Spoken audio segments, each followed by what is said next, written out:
Welcome back to another episode of Dance Med Spotlight, where we talk about all things dance medicine. Today, my guest for this episode is Allie Christensen, a trainer and dance movement specialist out of California. In this episode, we talk about cross-training and what that looks like versus dance conditioning or sport-specific, dance-specific training. How these recommendations for programs like that might be different for adolescents versus adults, or depending on where we are in sort of the cycle of the year for a dancer. We talk about how we can help adult dancers who maybe are getting into dance for the first time, making sure that they're being well supported. And we also talk about some general trends and things that we've seen change through our lifetimes, both as young dancers in training, all the way up through now in our professional lives, and things that we are happy to see changing and what we wish still might change in the future. Be sure to check out this episode to get a lot of great information.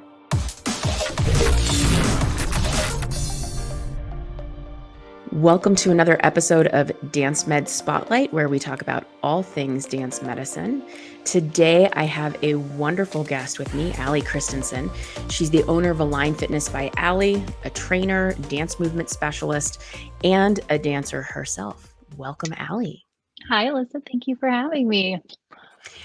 Let's start off with maybe talking a bit about some of your history with dance and what brought you to where you are today wanting to work with dancers. Yeah, I feel like I have a typical story of a lot of dance professionals, especially in the medical and training field. I trained in classical ballet, modern contemporary, at a smaller studio in Utah, and then ended up training with Ballet West for a couple years at their academy. And I jumped into a training program at Lions Ballet in San Francisco, and then went into Israel and did something with the Kibbutz Contemporary Dance Company.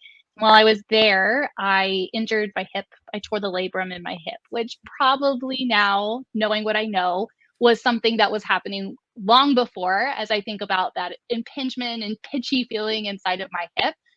But it took full effect when I was in Israel. So I came back, and when I went to finally see a professional, this was 15 years ago, I had saw 3 orthopedics that told me surgery meant that by the time I was 30, I'd have a hip replacement. And it just didn't make sense to me because they all said that movement caused this, but there was nothing I could do to prevent it from happening again and again. So I decided to go on my own journey and see if I could figure out how to change my movement so that I didn't have to get surgery. And that's kind of where it led me to today. So I stopped dancing professionally at that moment. And it did take me a while to figure out what was going on with my hip. 15 years ago, we did not have the sports medicine community in the dance world that we have now. It was unheard of, and I knew nobody who understood dancers and the movement that we needed to accomplish. So it took me quite a while, but I'm grateful for it. I'm grateful for the knowledge and what I had to find, because now that is so much centered around what I do with dancers as a trainer and assisting dancers to find the outlets and places and professionals to assist them so their injuries don't turn into career ending or dance ending things for them. Mm-hmm. I think you hit the nail right on the head too, where so many of us who are in this area have some sort of story like that, because I know high school dancer, injured and didn't get great advice. And then in PT school, started figuring out what was going on with my body. And then eventually decided, maybe I can turn this into something Yeah. by blending what I knew as a dancer and what I was learning as a professional. So I totally get that story and that journey. Yeah. And I think it's a great driver for those that want to stay in the dance world of how can I contribute in a different way.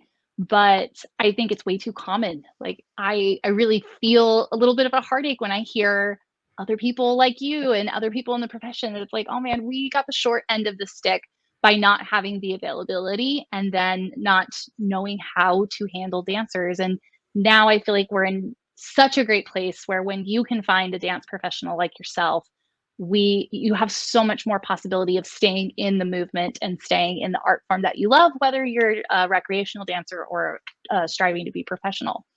Yes.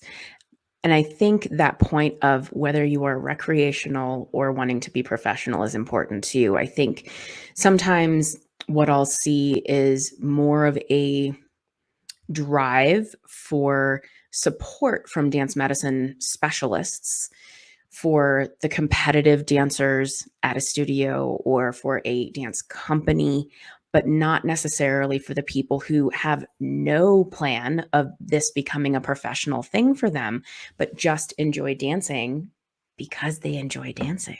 Yeah. Tell me a bit about what dance movement specialist means for you and what you do. I mean, to be honest, I feel like I didn't make it up, but I kind of just said, I think this is what I am. I have my training qualifications, and to the average person, when someone asks me, "What do you do?" "Oh, I'm a trainer." Like, and we have an idea of what that looks like. And I actually find that a lot of people have kind of a negative feeling about the word trainer. And I understand because I have seen and worked with a lot of people that I'm like, I don't know if this is worth my time, or I don't feel better coming out of my session with you. Um, but for me, the knowledge that I acquired and continue to acquire and strive to reach for is combining that trainer, the how do we perfect performance, but with a specialty mind frame of dance movement. So, how do we take those two worlds and push them together? And dance movement specialist seemed like the right type of word for it. I do have all the dance training, and I have dancers who, especially once we start working together, when it comes time for performance or competition season, they say, "Hey, can we actually get in the studio and can we look at how we've been taking all of these cross training movements and how do they actually apply into my dancing?" And that is something that I try to mesh together in a training session when we do a one-on-one. But sometimes when you have that competitive piece, it's just, okay, what can we do to make this specific movement better lines, better alignment, and also painless, no injuries? And how can we use our training session to do that? So I think it was something that I mushed together. And I think that we're going to actually see more people who kind of fall into that self appointed, but then also created category, especially ones when we are working with dancers who are on the cusp of coming into injury. So they don't have anything Mhm. yet, but you can see that these movements might be causing something. I think there's a category needed, and I'm hoping that I'm feeling that, and I hope other people can feel that as well. Mhm. Thinking about this idea of cross training for dancers or cross training versus dance specific training, dance conditioning. Mhm. Talk to me about the difference between those ideas, first of all. Well, cross training, as far as I understand it, is something in a movement. Let me say it this way: cross training is something that's different than the sport that you do. So, football players take ballet because it's different than what they do. Mhm. Then we have sport specific training, which we in the dance world call dance specific or dance movement. And that's the sport that you do all the time. So a football player works on quick footwork, they work on their agility, they work on their ability to tackle and move forward in space because that is sport specific to them. Dancers do things that are turned out with straight legs in mobile, flexible positions on their toes. We have a very specific vocabulary that is sport specific to dance. I see now that we are gratefully accepting that cross training is needed for dancers. I feel that it is finally here. You may not be doing it if you're listening as a dancer, and maybe your studio isn't quite up with having that available to you, but it's coming. And I'm seeing it in so many small studios where the interest to have somebody come in and provide cross training is there. Mhm. The next step that I think we are making in this community is understanding that cross training and sport specific or dance specific work are different. And I'm seeing a lot of trainers or people who teach these classes that are doing sport specific movement primarily. The reason I bring that up, and I just want to make sure that we know what we're doing, is that if you dance anywhere from 2 to 30 hours a week, you are getting sport specific movement every single moment you're in the studio. Yes. So, yes, you should work on your arabesque and your turnout outside of the studio, but you are just adding to the column of sport specific work. Cross training for dancers is something that looks completely different than dance. And you might be looking at it thinking, as the dancer, I would never squat like this. That we don't do squats in ballet class. Right. We don't do deadlifts in ballet class. We don't use weights in ballet class. That is so true. And that's why it's considered cross training. And we know now in the sports medicine community that dancers need this. And we're starting to see big companies like the Australian Ballet and Royal Ballet. They are making every single dancer lift weights, cross train, move things that weigh their body weight. So we're Mhm. here. We just need to now understand the difference between the two. Definitely. It's been nice seeing that evolution over time where, again, growing up as a dancer and even in more recent years, seeing that a stretch and strengthen class at a dance studio is working through a TheraBand with your feet, and then it mostly turns into turns and leaps for the rest of the class, Yeah. and not so much of true strength training and cross training with things. And I am starting to see some change in some of that, see more, walking into a studio and seeing the pile of dumbbells and things like that that they now have Yeah. in the studio. And it's like, yes, I'm happy to see these things. Yes, I know. It's so nice to see more than a TheraBand when we bring up cross training or conditioning. Most definitely. Um, let's see. Let's talk about maybe sort of the dosing of some of this stuff. What does this cross training and outside training maybe look like for a dancer? I get asked that all the time, and I I want everyone to understand that there is a reason you search out a personal trainer, meaning someone you personally work with, or you search out your PT, and it's because this is such a broad question, and to really specifically answer this, we can't. But I think that most dancers, just off the top of my head say 95% of the dancers that I work with, both who have professional aspirations, are professional dancers, or are falling into the recreational category. We do, I would say that having 2+ hours of cross training a week, if you are serious about your body feeling good in dance, that means no achy joints, seeing increase in mobility, being able to accomplish the movements without discomfort or pain, and then obviously get better in your technique. I'd say around that 2 hour mark is a really nice place to start. But if you're dancing 30 hours a week in that sport specific movement, there's probably a higher amount of cross training that needs to be accomplished, in my opinion. And the caveat to that is that it doesn't have to be intense, hard, sweating, heart rate up at 140 plus. It's movement that you don't do in the studio. So going for long aerobic walks or riding your bike to the beach, those things do add to the column and they count. And I think that sometimes as dancers, we think it has to be so intense all the time. But if we need to add more hours of that, there is such a variety of movement available to dancers because dance is so specific. So when you work with someone, there's an amount that we're looking for to see a change in the way your muscles support your body. And then there's also just normal human function. And if you are not going for walks regularly, if you're not doing things barefoot out of your point shoes that are locking your feet in, if you're not using a little bit of aerobic quality in your life, then those are simple things we can add in that don't feel like you're tipping the scale so far in the movement category when you've done so much work each week.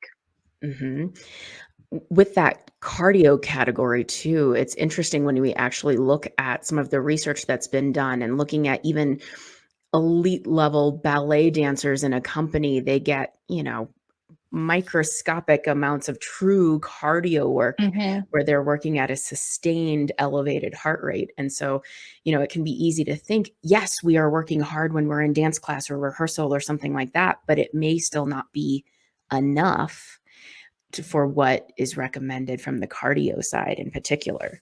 Yeah, I remember the first time I did more of like a full length piece on stage where it wasn't just like a 5-minute chunk. And I was like, I am going to die. And I was in the best dancer shape of my life. Like, we were dancing 10 hours a day. You know, there was so much going for me in that category. And I strongly remember that moment going, oh, this is what I've heard. This is what I've taught. You know, we've talked about with the anaerobic or aerobic. I cannot go this long. So it happens for a lot of dancers. And as you go to perform daily activities, I would say like going for a hike with your family or trying to swim from point A to point B, not even with any type of form. If you're feeling like that was a lot of work, that would fall into just our normal cross training. Are you a normal human? Can your body accomplish normal human activity?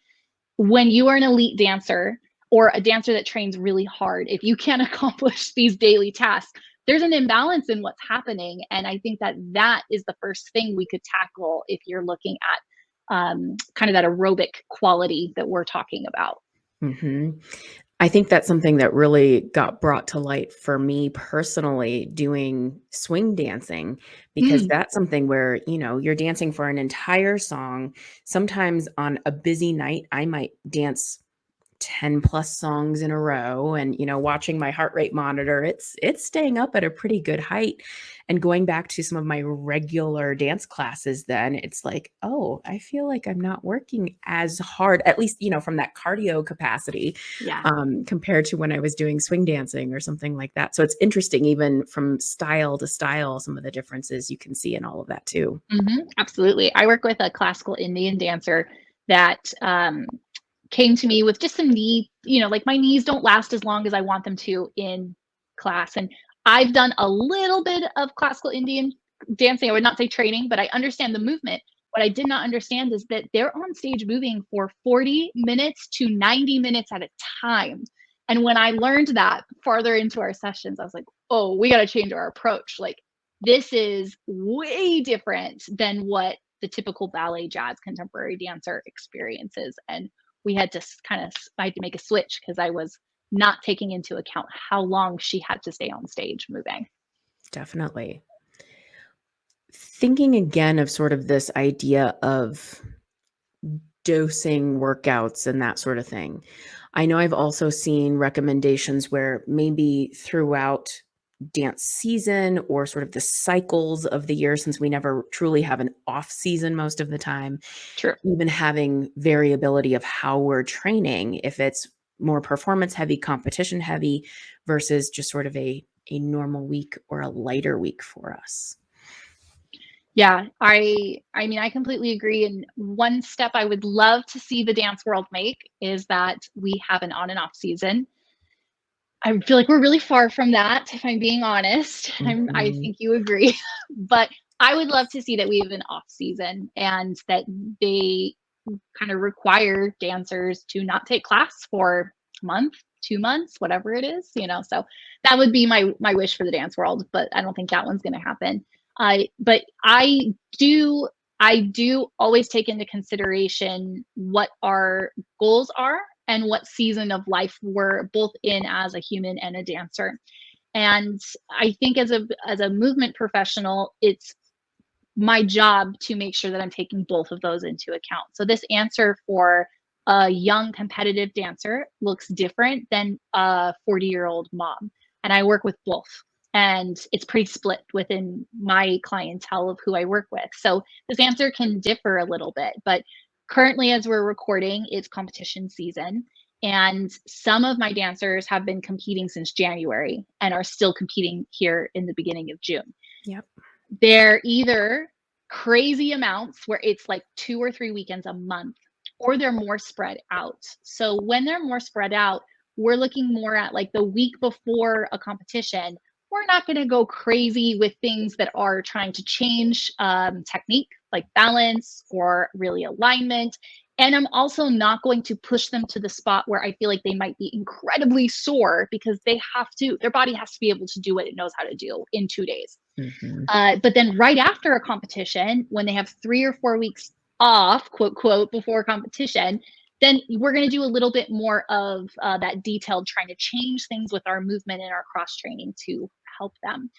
So I definitely take that into consideration, and that happens around performance time, like nutcracker time. We have to take that into consideration. How much are you dancing, and what is the purpose of cross training?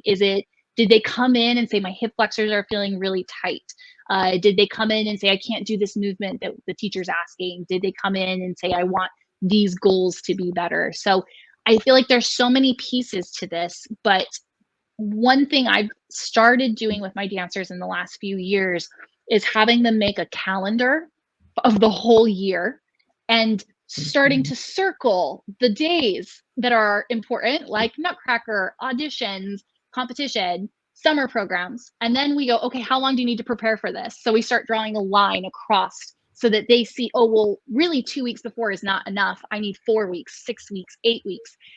And then you start to see, as you pointed out, there is no off season. So where are we going to give? Where are we going to make both a little bit less in our intensity as a cross training activity, and where can we also maybe take a little break in class, or dial it back, which is very hard for dancers, especially of the younger age. But as an older person, as an adult, it makes a little bit more sense. And I enjoy working with adult dancers a lot, because I feel like a lot of things that we're doing is, how do I get better? How do I enjoy this? And then how can I still feel great when I'm 80? Because that's our goal. Yes. I know one of the things that I work a lot with some of my clients on is figuring out how to fit what they're doing, whether it's part of rehab or sort of more of the wellness category, how to fit that into their schedule. A lot of my clients tend to be adolescent competitive dancers or vocational dancers, and their schedules can be so crazy, even just during a normal week of, a day where they're dancing 5-6 hours in a single day. And so helping them figure out, maybe that isn't the best day to put in a bunch of these exercises. Right. Give yourself time, give yourself permission to have a day off where you're not pushing your body so hard, and being a little kinder, still moving, but still being kind to your body when you have that opportunity. Yeah, absolutely. And, as a professional, I have all these things I want dancers to do. Like, the list could go on. But realistically, I have to keep my homework for them under 15 minutes. Otherwise, it won't get done. And I have to prioritize, and I have to make them understand what their priority is that they're choosing, or that we are assigning together. Your goal is higher extensions. Okay, so we have to start with the core and glutes being stronger. So yes, I know you want higher legs, and yes, I know you think that's stretching, but we got to do this first. So tackle this, and then we can move on to other things. Another thing that I feel like is part of our job, especially when we are co-treating or co-mingling. I work with a lot of PTs who send dancers after they're almost done with PT, but they need to get back into the studio. And I had one dancer just yesterday who came in with two consecutive sprained ankles and wants to be in our summer program in the end of July. It's like, okay, that's a big goal, and they understand it, but they have a list of PT exercises. And it was good for us to sit down and say, what is the PT having you do? And I'm trying to understand what the goal is with those exercises. And then it's saying, okay, great, we don't need to do this one from me. We don't need to do this one from me, because you're already doing it in your PT exercises. And when they stop, or this doesn't feel challenging, then we can add the next step to it. But I have to kind of put some of my stuff on the back burner when they're coming to me from a PT. Otherwise, if I double up on them, they don't get it done. And then they stop doing PT exercises, and they stop doing their cross training exercises. And it's just a lose-lose for all of us.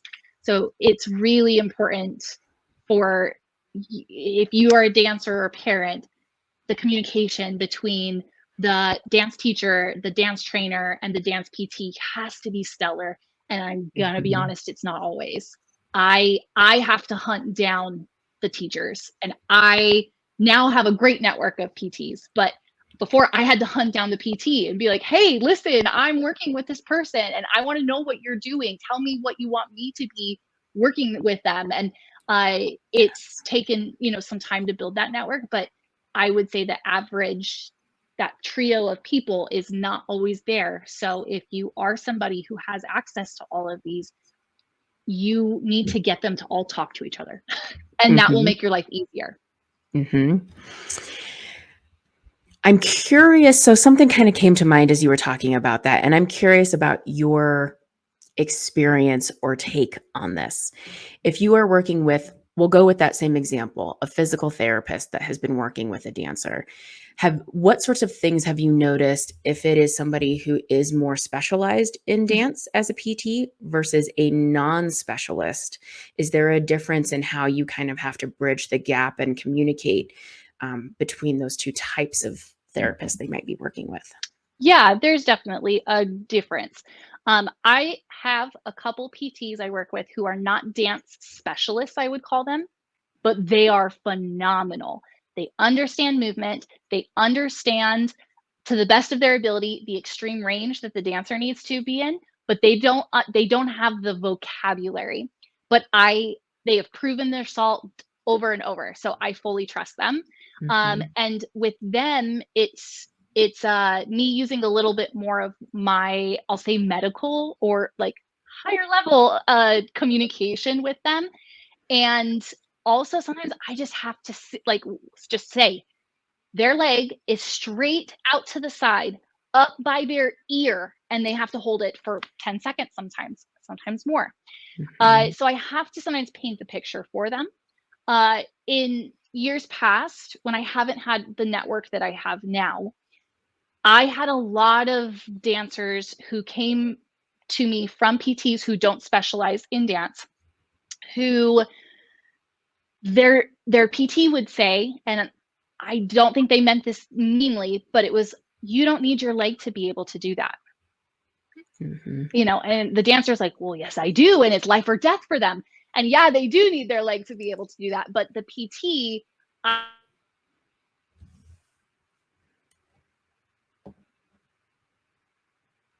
them to be able to make that jump, I sometimes would have to then take in and say, okay, all that strength that you did in parallel, all the strength that you did at kind of hip level or 90 degrees, our job now is to take that strength and use it in turnout with higher legs or bigger range of motion.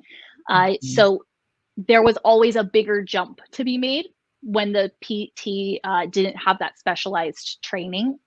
But to be honest, sometimes I've had PTs, no one that I personally work with, but sometimes the dancers will find their way to me. And I don't feel like the PT took them quite as far as they could have. And I don't know why that is, because it could have been, it could have been anything. It could have been that the client wasn't working well with them.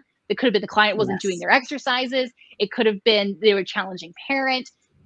And then it could have been they just didn't take them that far, or there were other reasons for it. So it's really, for me, about kind of putting away my expectation of what they say when they've come from a physical therapist, because I have no idea who's coming from what situation. Yeah. I think something that's important for people who may be listening to this, remember, if you are not someone who is super comfortable with the dance vocabulary or some of those sorts of things, I think so often those of us in this space are very willing to have conversations with you, or, sometimes I have PTs who are students of mine reach out and go, hey, I have a dancer, I need some ideas, or what should I look at? What should I ask about?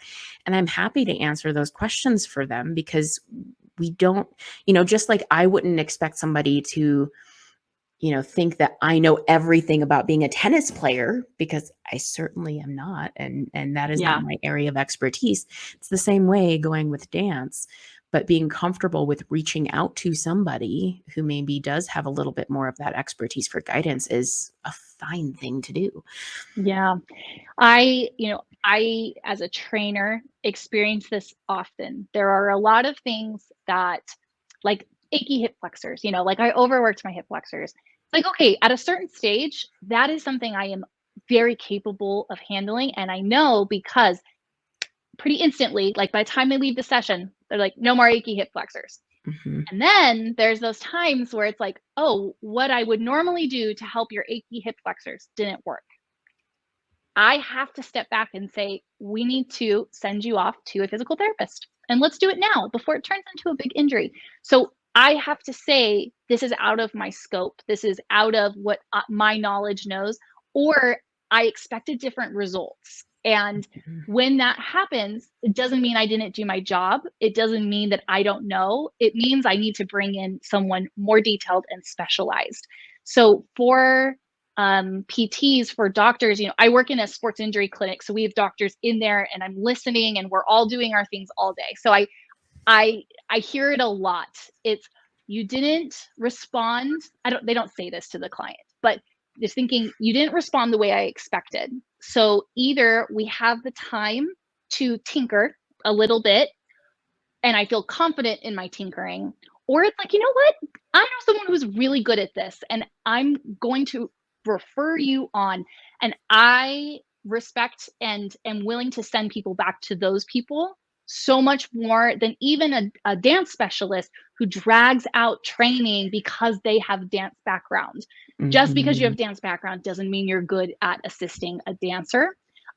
Just because you dance doesn't mean you can teach people to dance. And just because you weren't a professional ballerina doesn't mean you can't teach people to dance really well. So it's just kind of understanding where our knowledge base is and where are we good at something, because we're all very good at something. And I think there are people for every person's specialty of how you communicate and how you work, but we have to acknowledge where we can assist by sending them somewhere else. Mm-hmm.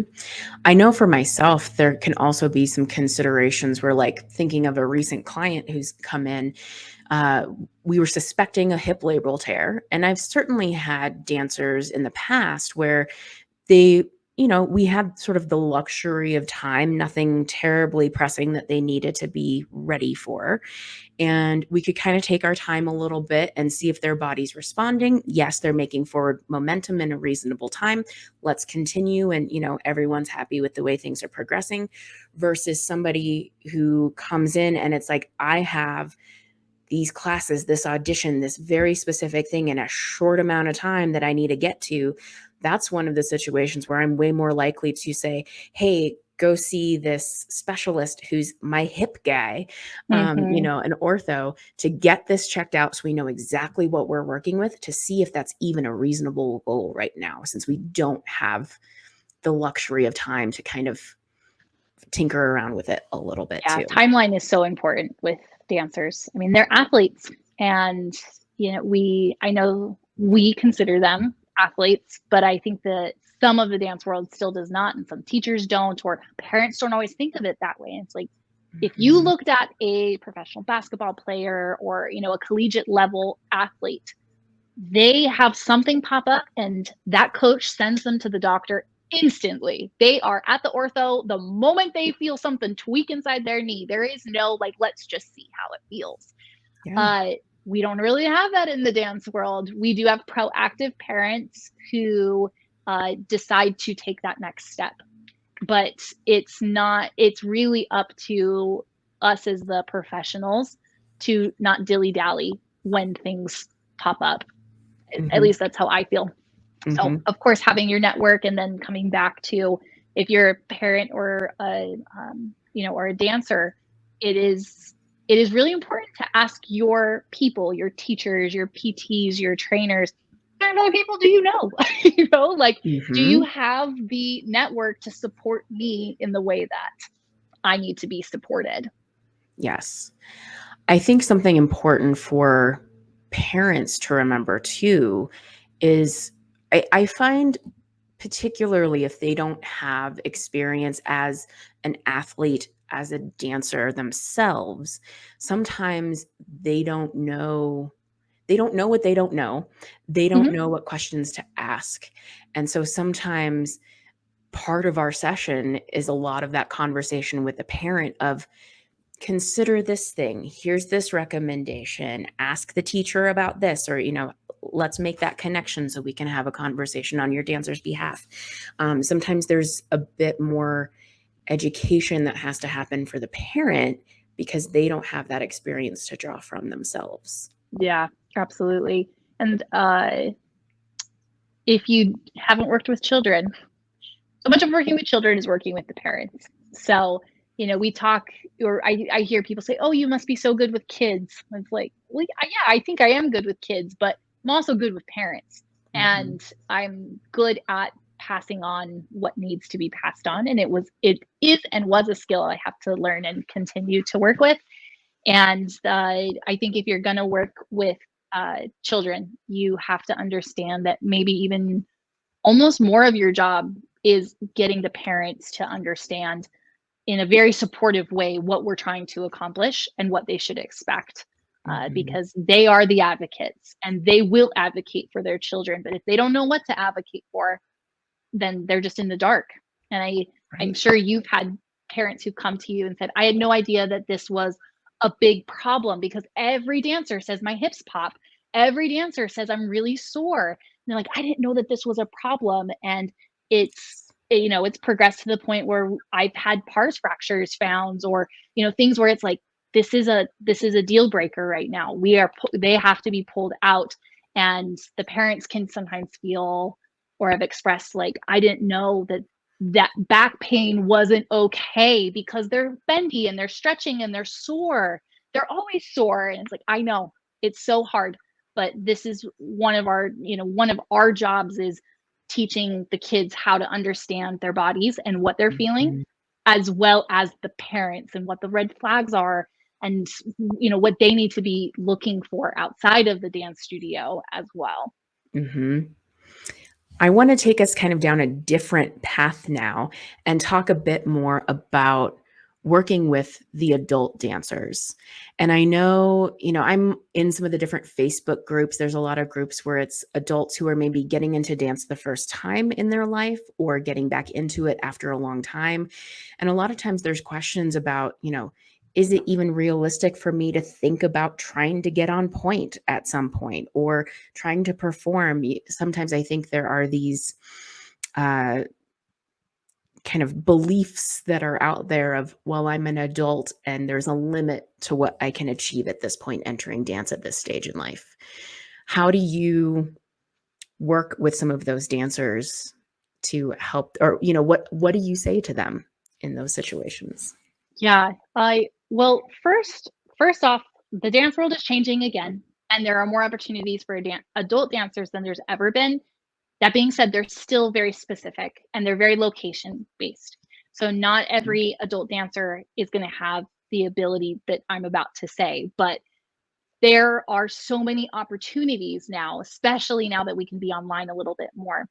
And the more opportunities that are created, the more we're going to see adult dancers on stage of all levels. Mhm. I think it is 1,000% realistic to think you could be on stage.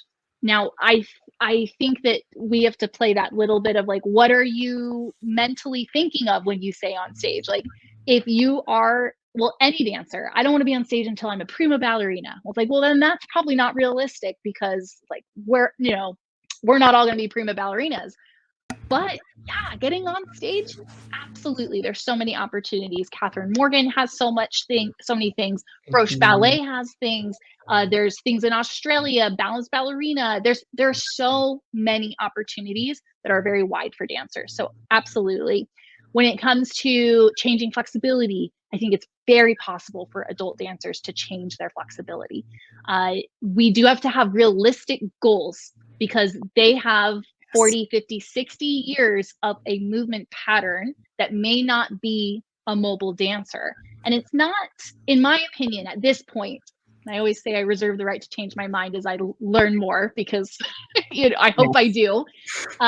But at this point, I'm seeing that there's so much research about, like, different types of spines and activities, and those that excel in, say, football have a different anatomy or structure to their spine and their bendability. And it's whether it's trained from a young age or it's genetic and they end up in that sport.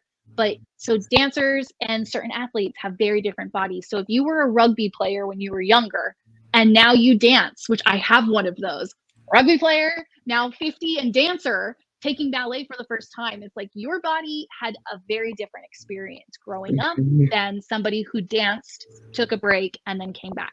So our expectations are going to be different, but I have not met an adult dancer that we couldn't change their flexibility in. The small caveat to that, I think, is that there is more than trying to change muscle length. So you have to find somebody who understands more of what's going on in the body, and it may not be your traditional stretch coach who's in the ballet studio. There's nothing wrong with that person, but if changing flexibility is not working for you, there's a reason. So there's something else to the puzzle that needs to be addressed. So I've not had a dancer yet that we can't do that. When they go on points, this is one that I do feel there are some dancers, adult dancers, who may not be able to go on point. There is so much of a safety factor, in my opinion, about being on point and having a certain range as well as strength. Most humans can gain strength. Not all humans can gain enough mobility to be on point shoes safely. So I do think it's very possible, but there are people that I feel will not safely be able to go onto point shoes. I think all of that really, again, like multiple things we've talked about so far, goes back to this idea of, if you're wanting to achieve some of these goals, if you're wanting to see some of these changes in your dance or in what you're able to do with your body, it's important to find somebody, the right person to work with to help you achieve that. Because there are people who may be very good at training a certain skill, but maybe they're used to working with kids and you're an adult wanting to achieve this. Maybe it's somebody who has a lot of training in a certain dance form and more experience there that's very different from what you're looking to do. And so, going out and finding the right people to guide you and not just looking on Instagram or YouTube and going, that looks like a cool exercise, let me try that. Having the guidance is an important thing. Yes. And, something that but I'm always looking on Instagram at what's the purpose of this? That's kind of how I scroll through Instagram. Like, okay, I'm trying to figure out what you would gain from doing this exercise in mostly good ways. And then sometimes it's like, I'm not sure what you gain from this. But I think that for every dancer, but especially adult dancers, it's really easy to look at a younger dancer who's trained in this always, super flexible, hips that face sideways, and say, this is what I want. This must be the exercise for me. Yes. I love goals, and I like having that thought of, this is what I want my body to be able to do. But I think it's really important when you're scrolling Instagram to be looking for people and trainers and dancers that have similar backgrounds or movement. You can enjoy the dancers who are completely different from you. But when it comes to choosing exercises to try, just because the dancer can do a super split, doesn't mean that exercise will make you do a super split.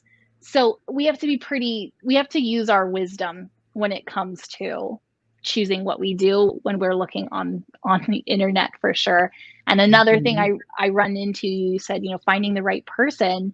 There are teachers and trainers and PTs who are used to working with a certain body type, and they're really good at working at that body type, and throw another person in the mix and they're wondering why they're not responding the way A, B, or C dancer. So the body type is not good or bad. It's just different.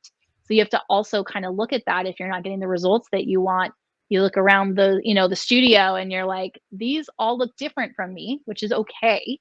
But maybe I need to find somebody who understands my hips a little bit better. Definitely.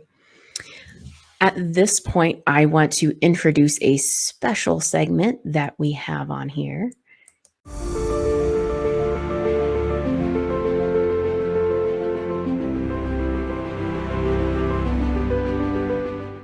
So we have the final bow. This is basically your opportunity to share your take-home message. If listeners leave with nothing but this, what is this?